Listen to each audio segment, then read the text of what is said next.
We've built Rome a government, but we haven't built Rome a lot of territory. I've been talking a lot about provincial governors and imperium and sprawl, but a good government and a nice shiny new republic doesn't necessarily guarantee you gains in territory. To see how that happened, we have to talk a little bit about the period in history that I've been alluding to for a while, the period where Rome's early history gets burnt, Rome gets burnt, and Rome rises from the ashes with a whole new purpose and a lot of intensity. That is the 300s BCE. So let's follow Rome, shall we? So this is Italy in 400 BCE, just to get us oriented. Rome kicks out its kings in 510. 509 is when the Republic is inaugurated, and we're 100 years later now. Rome has gained territory, yes. So Rome started here. Get my red pen. Right about here. Red isn't showing up. Let's use blue. There we go. There's Rome. Right in the middle. But it's only expanded a little bit into Etruscan territory north and south to include the Latins. This is through a combination of direct conquest and increasing enfranchisement at the same time in some cases. 400 BCE, Rome has only succeeded in gaining coastal land north and south, not much inland. So they're still in these marshy borderlands. The Etruscans are still going strong to their north. They're not even in the top 3 largest territorial glomps in Italy. That would be the Greek city-states of Magna Graecia, the green folks, the Etruscans and the Umbrians, even the Samnites and the Messapians and Apulians have more territory. But something is about to change in the early 300s BCE, not in Rome, but to Rome's north. If you look north of the Etruscans and the Umbrians into the Po River Valley, so the Po River Valley runs here. On the Rome side of the Alps, Cisalpine Gaul, you see Celts. They're going off into the northern margin of the map. That's because they continue on up as far as the North Sea. So this isn't a political unity. This isn't the empire of the Celts or anything. Celt is at best a linguistic group. So these aren't the same language. There are a whole bunch of different languages and local customs and political entities within this. But Celtic-speaking peoples dominate from a little south of the Alps in the Po River Valley, all the way north into France, east into modern-day Spain. It's a huge territory that, because it's just as heterogeneous as everywhere else in the Mediterranean, sees a lot of upheaval and movement, which is what happens next. So this is, in brown, Celt territory. And even though this map refers to it as Celt culture, that's really not a thing. There's a lot of cultural distinction. There is some religious unity. Druidism is the dominant religion practiced in most, but not all of these areas. But in 250 BCE, I should say rather, by 250 BCE, upheaval in the heartland of Celtic-speaking areas in modern-day France has made its impact felt all along the river valleys of the Danube River. And this doesn't even show the fullest extent of Celtic language speakers' inroads into the Mediterranean. The raids leading down the Danube go as far as the other side of the Black Sea into what is now Turkey, a region that is known as Galatia, as in Gaul, as in Gaul is here in modern-day France. Galatia in Turkey was founded and settled by a group of Celtic-speaking peoples who emigrate during this period and end up settling in central Turkey.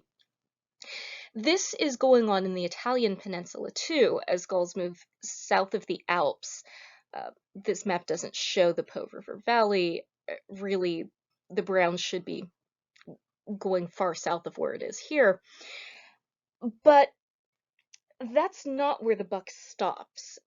Gallic speakers continue to raid south into Italy as they're raiding south into Greece too. And this leads us to 390, when a Gallic chieftain named Brennus takes his raiding party south of the Alps into Etruscan territory.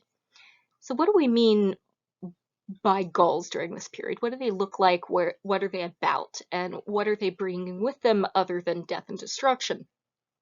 Hi, kitty. Excuse me, kitty. Ugh. Here's a reconstruction of typical Celt warriors. These are constructed from remains in La Tène, which is an area associated with iron mining and very early steel production. And those remains are cross-referenced with written descriptions of Celtic speakers as they appeared on the shores of the Mediterranean in the 300s into the 200s BCE. You'll notice that they're wearing chainmail armor made of iron, which is part of what sets them apart from the crowd. They have access to more iron than most people in the Mediterranean because they have heartlands in the Alps. The Alps are a heavy iron mining region and also an area where steel making is being pioneered. You will also notice that one of them is not wearing much of anything. That's a thing. One of the surprises that Mediterranean people had when Celtic speakers began raiding was that some of them did go into battle naked for the shock value, but also as a way of demonstrating just how brave they were. The idea is, I'm so brave I don't need armor, I'm so impressive. And, a naked dude running at you can be very intimidating. However, this was something that not every Gaul was doing, just a few outliers. It's something you did if you were showing off. But it certainly made an impression, so this guy's here to demonstrate. Hi, kitty. That's your butt. It's in my face. Ignore her. Or don't, she's very cute. Alright, the thing I want to point out here, though, is the shield shape. This kind of oval with a spine down the center is a shield shape that's typical of La Tène culture and also early Roman shields. You're probably used to movie Romans with these rectangular kind of curved shields, and they do use those eventually in the 1st century CE. But in the period we're talking about now, Rome of the 300s BCE, Romans begin using Celtic shield shapes. Romans who can afford it are also using iron weapons, iron armor. So this is something that Romans first face from the wrong end, as it were. But Romans aren't too proud to borrow good ideas from people they fight. So Roman gear undergoes a sea change during this period as Celtic speakers show up on their battlefields, leave their weapons behind, and then allow Rome access to more iron to make their own local versions. But we're not there yet. So in 390, as I mentioned, a dude named Brennus and his raiding party move south of the Alps through the Po River Valley into Etruscan territory. Now at this point, Rome, at least by Roman standards here, is being pretty complacent because the Etruscans were the larger political power. They were the larger military power. They were the people that Romans had been looking to for guidance on how to structure their military, including their fighting style. Etruscans used a form of the phalanx, which is where everyone lines up and overlaps their shields to form a mobile shield wall. This is how warfare in the Mediterranean was waged up until this point. And so the Romans were expecting the more civilized, more developed Etruscans to stop the Gauls before they got to Rome. Didn't work out that way. Brennus continued to advance, and by 387 BCE, he was invading Rome. He breached the walls and began marching into the streets. So the Roman city fathers had a choice to make, and they decided to withdraw to the fortified Capitoline Hill, so up to where the Temple of Jupiter Optimus Maximus and Juno Moneta was. And only a few Roman city fathers refused to abandon their positions. They stayed in their houses, and according to Livy, the Gauls marched through Rome, finding it eerily quiet. The doors are open, they walk into the big manor houses, and then they see these venerable old Romans sitting in their lobbies, wearing their togas with their beards and their staffs of office, just waiting there defiant. So one of the Gauls like goes up to this old man. He's like, "Is that a statue?" And then he goes and pulls on his beard a little bit to see if he can get a reaction. And then the old Roman dude who has the staff picks it up and bangs the Gaul over top of the head. At which point the Gauls are like, "Oh, you're not a statue," and then they kill everybody. Not just everybody in that house, but throughout the streets of Rome, they burn, they take all of the nice stuff. And this is the point at which the archives at the Regia, that residence next to the Temple of the Vestal Virgins that used to be the king's palace, gets burned down. And this is why we don't have, not only we don't have records from the period before 387, but ancient Roman historians didn't either. And that's why they're relying on oral traditions for everything before 487. The Gauls burned it. And the Gauls didn't just stop in Rome's urban center, they start to march up the Capitoline Hill, and they almost sneak in, but the sacred geese of Juno notice. If you've ever met a goose, they have no chill. It's one of their defining features. They're theropods and they know it, so the geese saw the Gauls coming and so they did manage to keep the Gauls at bay. And then Brennus does what he'd done everywhere else in Italy up to this point. He goes to the Romans and he's like, "Okay, guys, I will leave, but you've got to pay me money, and then I'll leave." And the Romans are like, "Okay, fine. How much money do you want?" And Brennus is like, I don't know, 500 pounds of gold. The Romans are like, "Groovy. Awesome. We'll pay you 500 pounds of gold." So Brennus takes out his scales, but he didn't just bring scales, he brought his own weights, and his pound was heavier than the Roman pound. So the Romans noticed this and they're like, "Hey, wait, when we said 500 pounds, we meant 500 Roman pounds." And then Brennus says to them in Latin, "Why victis?" Y means woe, or, pain, suffering. Ah. And then victis means the conquered. So why victis means woe be unto the vanquished, or sucks to be a loser. And something breaks in the Roman psyche at this point, because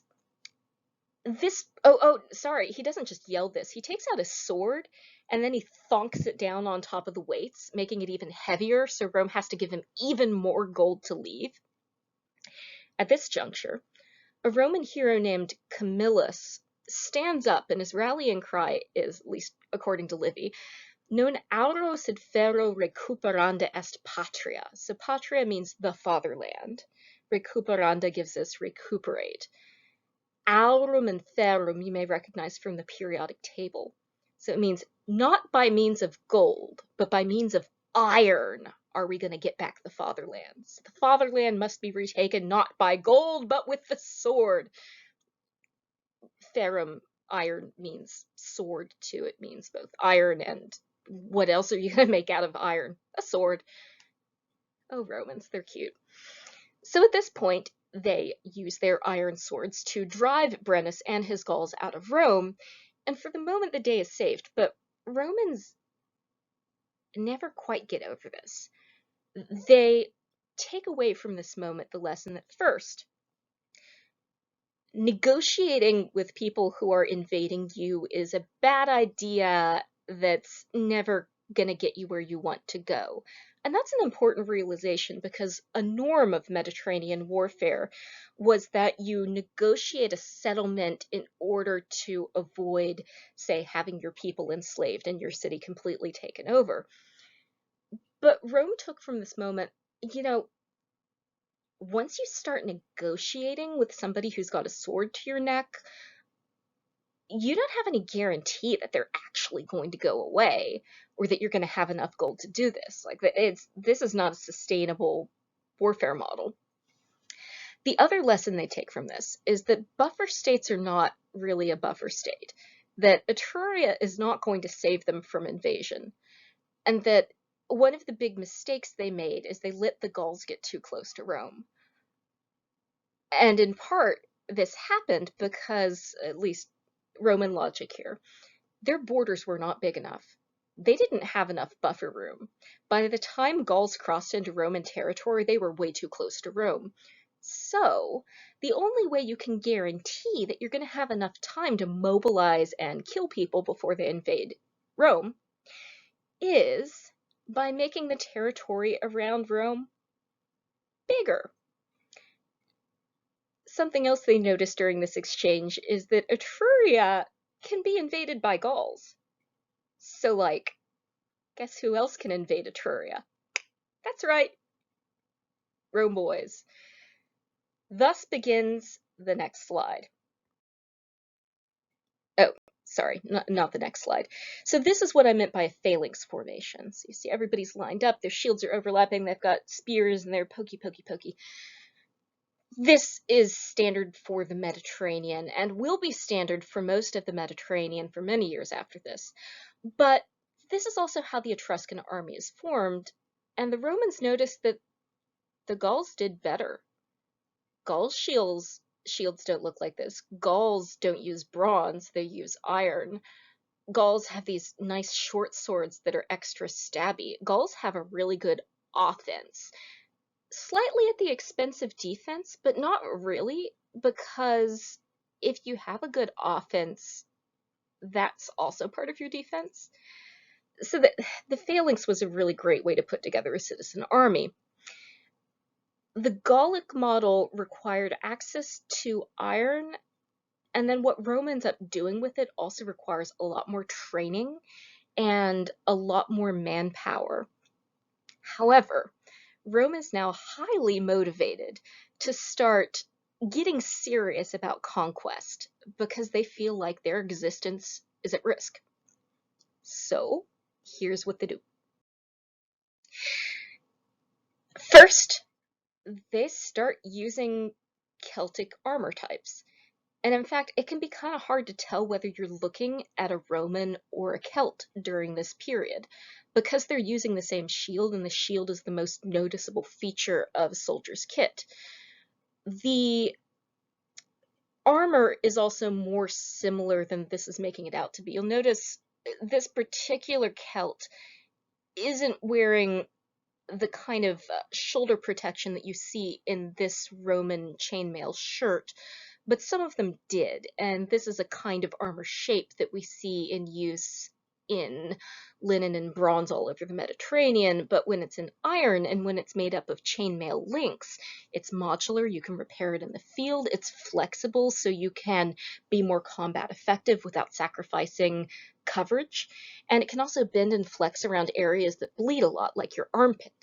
If you get cut in your armpit, you can bleed out very, very quickly. Same thing is true of your groin, so you also want to protect that too. So you end up with kits that look like this, at least if you're very wealthy and Roman. You can afford this nice helmet with the horsehair crest and the two feathers. The two feather thing is typical of Romans in this period. The kind of crest down the middle of the helmet, that's a later kind of thing. Similarly, greaves are an old kind of armor. We see them in the Bronze Age. They stick around though because they're classic. We still use them when we're playing soccer and things because you do want to protect your shins. This shield shape though is taller. It covers more of your body from chin to about mid-calf. but it's also narrow. If this were entirely circular, then it would be large and unwieldy and it would take up most of your left arm. But because it's got a center grip rather than an overarm strap, it can be angled and used as an offensive weapon too. You can do this a bit with a hoplite phalanx shield, but not as well. When you've got this kind of shield, you can punch people in the face with it, you can slam down on somebody's instep, you can catch them under the chin. So shields, don't think of them as an entirely defensive weapon. They're also offensive. But because they're narrow, this also allows men to slide past each other without breaking a shield wall, and this allows Rome to maintain a fresher line of men at the front of their formations. And this is going to be a defining feature of what happens next. This is the Roman manipular formation. So a manipule is the singular. Manipular describes the legion. A manipule is a small unit of men, 60 men in each, and you'll have two working together to form a 120 men unit. And then you'd put them not in a continuous line across the battlefield, so the enemy are here. And this first line looks like a line, but this is not a shield wall. The folks in the front, they don't have armor, they don't have shields, they just have spears and javelins that they throw. They're ranged weapon people, and they throw a volley of rocks and javelins, and then they immediately break and go to the back of the line, darting out of the way as the first row of armored infantry approaches. So this front line, the hastati, aren't ranged in a single line across the battlefield, as you would see with a phalanx. In a phalanx, this would be just one continuous line of people. But in manipules, they're chunked, and then they're staggered with the next row of men here, so that when they retreat, they can go backwards as this line is going forwards. And this allows entire units to circulate so that you're only fighting for a few minutes at a time, and you don't have to break your formation in order to get fresh troops to the front.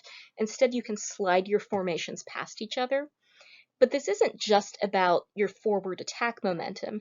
As your army is advancing across a battlefield with, say, a hill here or defensive emplacements here, because this isn't a continuous line, they're not bunching up when they flex and bend. So they can space themselves sideways in order to conform to the shape of the battlefield without piling on top of each other so much that they can't stab you, essentially. And what this produces is 3 lines of heavy infantry attack that are continuously coming at you. And if you're on the other side of this with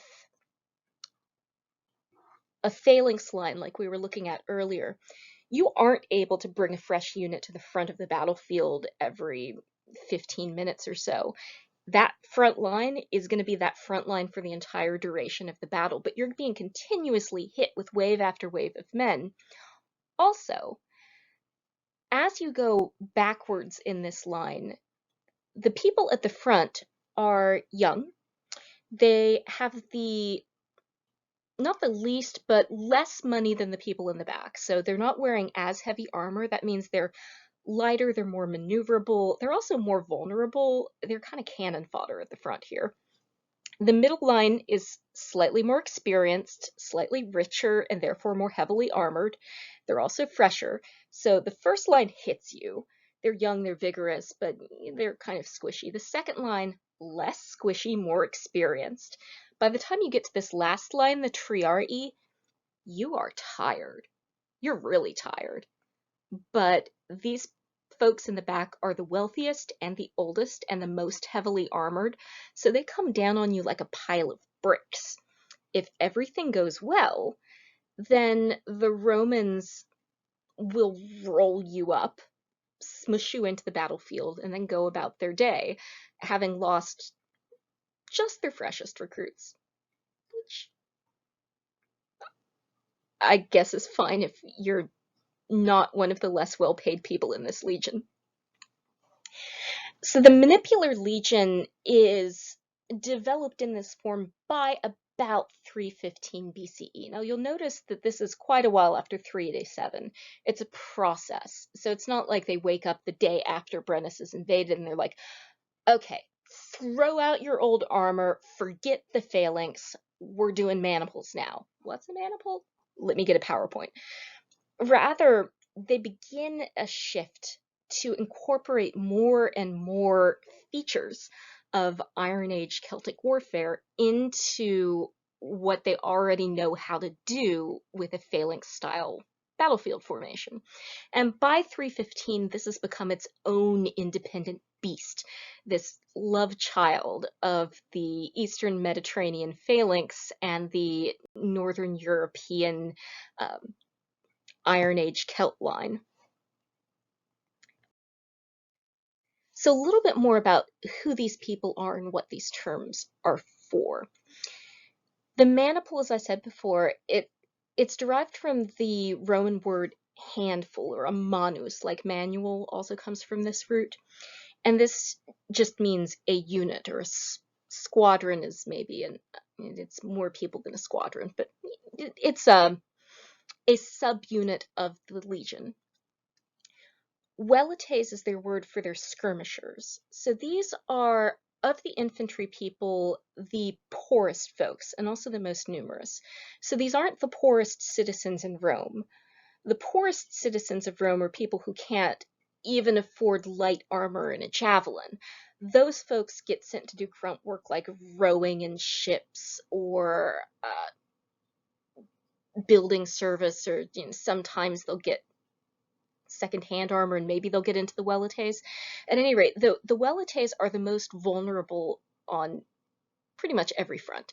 They are the least wealthy people in this formation.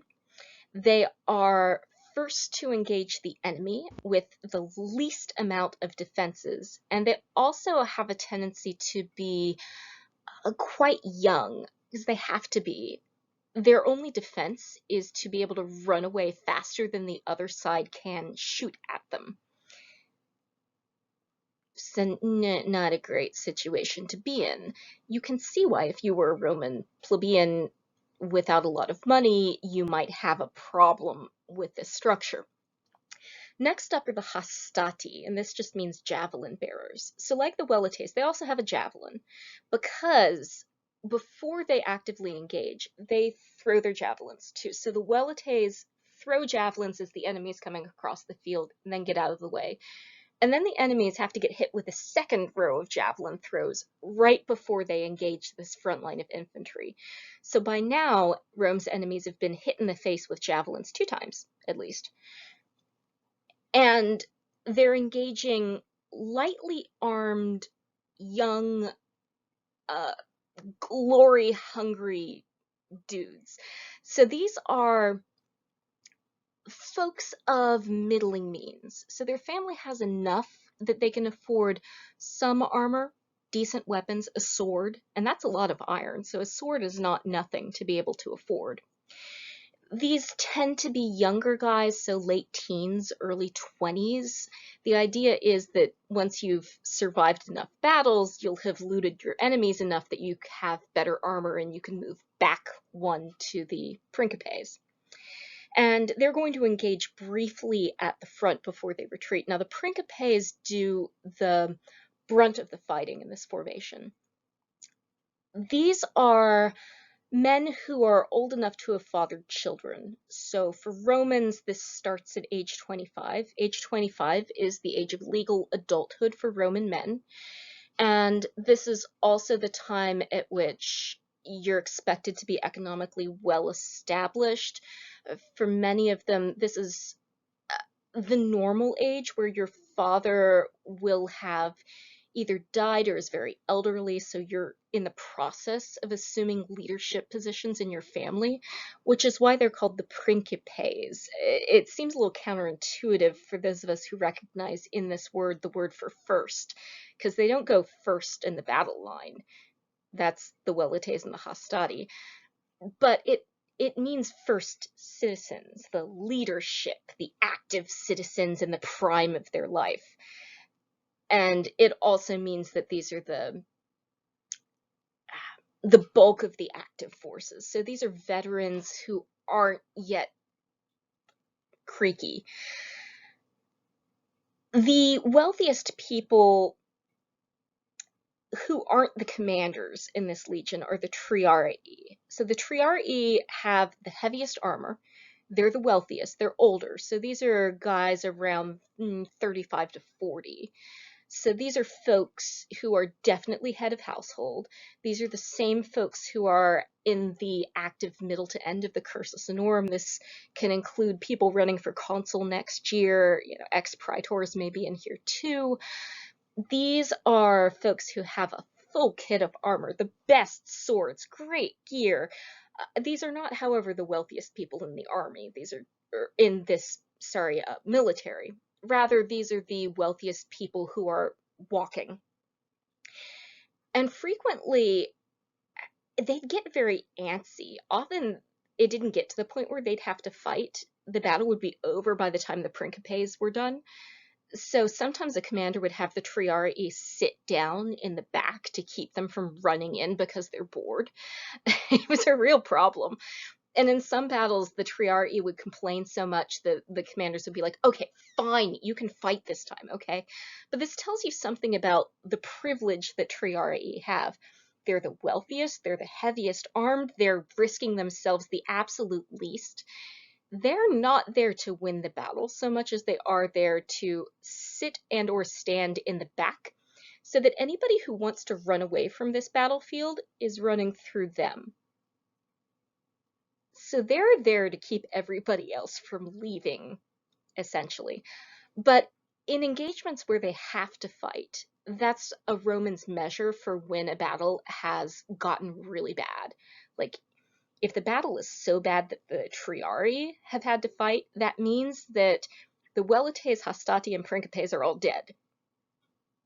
And Rome is about to lose and needs its bacon saved. Once the triarii are dead, they're just dead. So finally, we have the cavalry.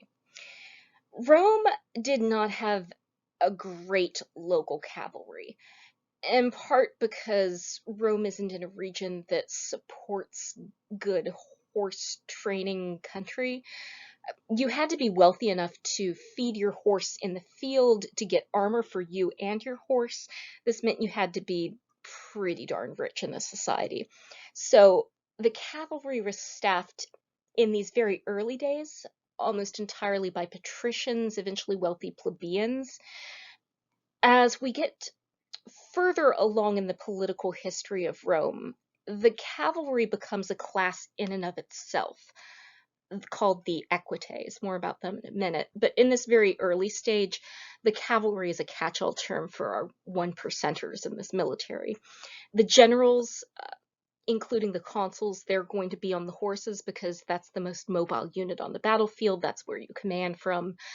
And that's also how you clinch battles. But Rome's local cavalry was not a crack troop in the Mediterranean. And eventually, what Rome does is it finds a way to recruit people who do have good cavalry units. So watch out for that. It's a major plot point in the Second Punic War. So let's look at this now from the political end of the field. We've been talking about what this looks like when the Roman army is marching, but these are also voting classes as well as military service classes, because your military service is part of your tax bracket and your tax burden. So one of the ways that you pay taxes to the Roman state is by sending you or your sons to go fight in battle. And depending on your social status, that would influence how much of your family has to go to battle and where they stand in this line. but it also was tied to your property qualification, which was tied to the number of votes you had in the assembly. And you will notice up here at the top, you have your patricians and your equites, which are people who can afford horses. So everybody above this black line is people who can afford horses. Eventually, the equites class becomes hereditary, much like wealth. So if you make over 25,000 denarii, which is just a lot of money, let's not get into what that means in American dollars. That's kind of impossible or difficult. Ask Dr. Kuttner if you really want to know. You'll notice that even though these are the minority in terms of people on the field in a battle, they have a disproportionately large representation in their assembly votes. Even though 6 votes doesn't look like a lot, the patricians are a tiny class of people in Rome, so their votes count a lot more per capita than, say, people in the commoner classes serving in the infantry. So if you're in the first class, actually, this is the horse line as well, so that there is some upward mobility here if you can buy your horse. And they have quite a lot of votes in the electoral assembly, don't they? Below that, though, as soon as we get into our infantry folks, you see a decided drop-off in the representation in voting assemblies. So second-class citizens who staffed principes and triarii, this is a little fuzzy because there's an age requirement here too, but 20 votes for the second class, 20 votes for the third, 20 for the fourth. The Weletes, you'll see they have 30, which looks like a lot, but there are a lot more Weletes, like a lot more of them. So if you dilute these 30 votes out over the many, many more people in the 5th class, you end up with a lot fewer votes per capita. And then you'll notice that there's a lower class still, the so-called proletarii, which gives us proletariat in English. So this is derived from the Roman word for a child or offspring, and that is because, so the Roman logic goes, these are the people whose only contribution to the state is their kids. In other words, they don't make enough money to pay money taxes. They don't have businesses big enough to contribute a lot to the economy. They can't even afford their own armor or like javelins or anything. All they can give to the state are their many, many kids. And if that sounds dodgy to you, it does to me as well. And you'll notice that they have 1 vote in the electoral assembly. Just one, all of them, 1. If that seems like BS to you, that did to ancient Romans as well. But keep in mind, this is what it looked like after the plebeians did a lot of lobbying and striking and collective bargaining. So this is the new and improved voter registration and military service table. Oh dear. About the equites, this is a commemorative coin showing a Roman equestrian in action. One thing I'll point out here, it's not immediately relevant, but it's kind of cool. You'll notice that he's holding onto his horse with his knees. There are no stirrups. Stirrups haven't been invented yet. The Chinese come up with that in, I think, 600 CE. It was a huge boon to military history. So in order to be an effective soldier on horseback, you had to train well enough that you could hold on with your legs and control your horse with your legs while you fought from horseback with a spear.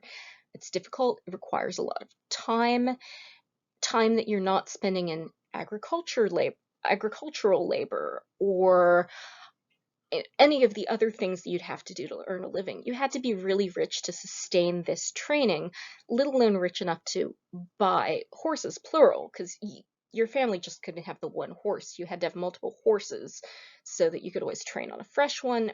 And not just any horse can you take to battle. A horse has to be trained so that he or she, rather. Mares were frequently used for battle and combat. because stallions are more aggressive but also more distractible, and they tend to be less dependable, you'll notice that this horsey here is a good girl. Very good girl. She's going forward, not running away, which is everything you can ask of this horse. She could do better. Buck him, girl, buck him. At any rate. So, how'd this work? We begin this part of our story in 280 BCE. So in 280 BCE, Rome had managed to expand from that little landing strip along the knee of Italy to everywhere but the soul of the boot of Italy and the Po River Valley. So Po River Valley's up here. These are still Greek colony states, but a lot of the Greek-speaking colonies of southern Italy had been absorbed in Rome's expansion from the mid 300s BCE into the beginning of the 200s. So this is in 280. And this is the point at which Rome, yeah, they've gained the buffer territory they were looking for. Now they do have a good speed bump, so if the Celts try to invade them again, gosh darn it, they're going to be ready, and the Etruscans can't flake on them this time. However, this rapid expansion has attracted attention from elsewhere in the Mediterranean. For instance, the Greek-speaking states of the Eastern Mediterranean, including this region along the western coast of northern Greece, the kingdom of Epirus, which was held by one of the Macedonian royal families that were holding the Eastern Mediterranean in the wake of Alexander's death and the subsequent coalescing of various kingdoms out of his empire. And it's not the only person who's taking notice, though. If you look in maroon, you will notice that Carthage has been doing very well for itself, better than Rome. Although, we'll get into this a bit more when we talk about Carthage. Much of this is allied states. This is the process, or rather the result of a process of trade alliances and diplomatic connections rather than direct conquest, although there is some direct conquest going on here, so don't get me wrong. Carthage is doing the expansion thing too, but not the kind of direct takeover kind of expansion that Rome is going in for in a big way. So, when we pick up our thread, the king of Epirus, right over here, notices a few things. First, all of his peers are increasingly competing over harder and harder to get bits of the Eastern Mediterranean. He's outcompeted. The Ptolemies have Egypt, he's not getting that. The Seleucids have the rest of the Eastern Mediterranean pretty well locked down. Macedon is, there's like too many people trying to kill you to get a hold of Macedon. It's just unsustainable. However, the Western Mediterranean is looking pretty good. And there's this convenient new block of territory that Rome has only just recently got a hold of. All of this hot pink land consists of areas that Rome has recently taken over in a very hostile and uncooperative way. And a lot of the people involved aren't very happy about Rome taking them over, especially the Greek-speaking colony states of southern Italy. So Pyrrhus uses this as an excuse. He's like, I speak Greek, you speak Greek. You'd probably rather be led by a Greek speaker, right? Like the Romans, they speak Latin. They're upstarts. They don't know what they're doing. They're stupid. Come join me. And Pyrrhus has help. His in-laws are the Ptolemies, who loan him a bunch of elephants. So he and his borrowed elephants set sail for Italy. And their plan is to get all of these Greek-speaking southern Italian cities to throw off the yoke of their Roman oppressors, join Pyrrhus, and help him take over Italy. It's actually a great plan. It should have worked. let's see how that pans out. Okay, so we begin our Roman campaigns in um, two in the 280s-ish. So here's where Pyrrhus starts. He marches into Italy and begins hopping from Greek city to Greek city, Osculum Beneventum, slowly approaching Rome. And when he first encounters the Romans, it doesn't end well for the Romans. The Romans see the elephants and they're like, what the heck is that? Apparently, when elephants first show up in Italy, they weren't quite sure what they were, so they called them Lucanian cows. Because I guess they look like big cows with, snaky faces. Another Roman word for um, elephant is anguimanus, which means snake nose. Snake nose hand. It's fair. However, Romans don't give up easily. You may have noticed this about them. They have zero chill and they are highly motivated not to be invaded. So they start taking notes about the elephants. And in their next battle, they do a little bit better. Because by then they've noticed that elephants panic a lot. If you tie burning sticks to pigs and set them loose, elephants don't like that because elephants aren't idiots. And Pyrrhus starts losing more people in his victories, which takes us to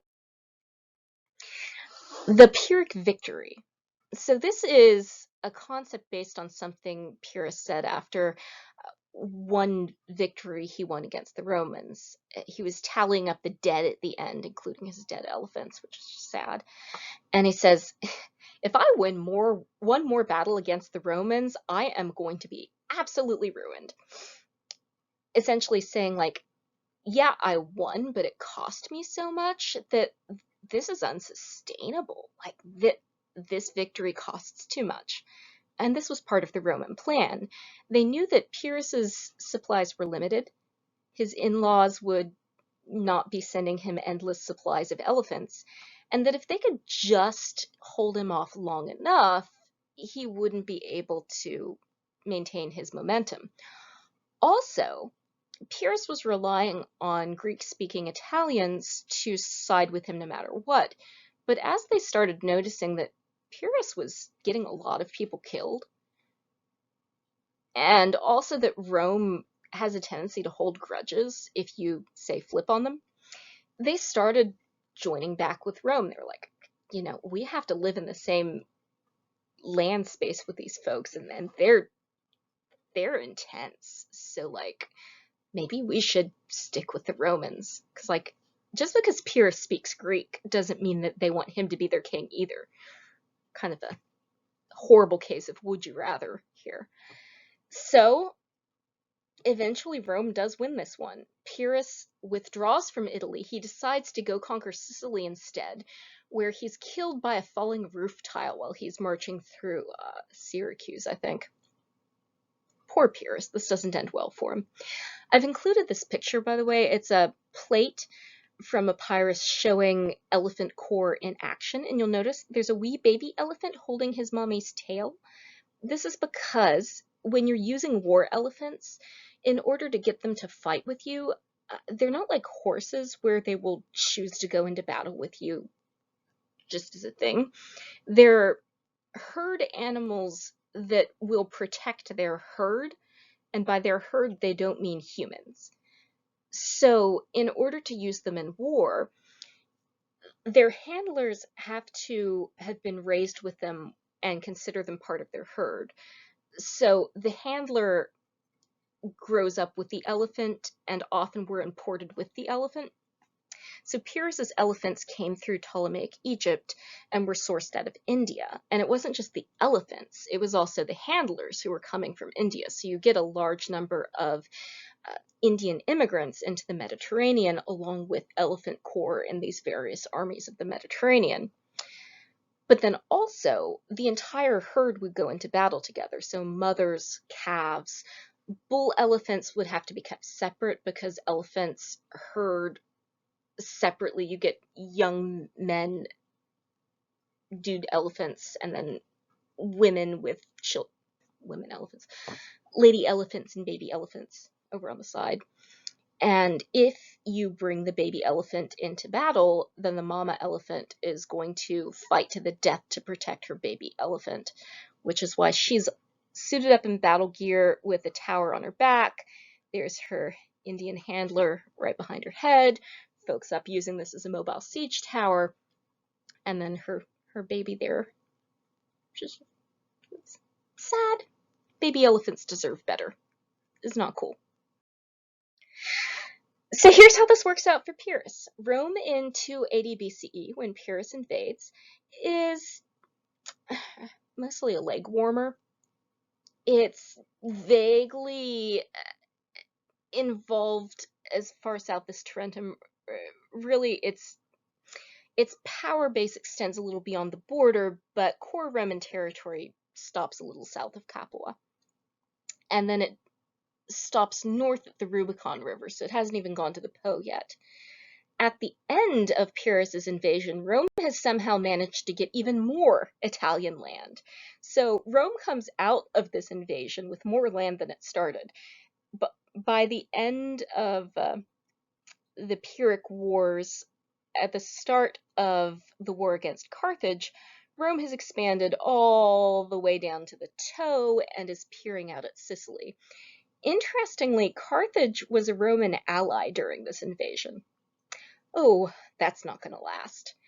Because the one takeaway, one of the main takeaways Rome has from this moment is that it's not enough to have Italian countryside, enough that you can keep the Celts from coming over the Alps, but now they have to worry about folks coming across the Mediterranean. And these are political powers that have been around a lot longer, that have access to larger political networks and resources, and also are financially more wealthy. Like, these are people with long established friendships. Rome is the new kid on the block. Like, at this point, people in the Eastern Mediterranean are still a little, Rome what? Rome who? Who? What? Forget Rome. Like, what about Egypt? However, Rome has noticed the rest of the world, and it doesn't want elephants showing up on its doorstep again. Of course, that's going to happen, but, you know. So here's where we're left. Rome is looking out onto a world that's dominated by a lot of larger empires, but Rome is now big enough to be competitive.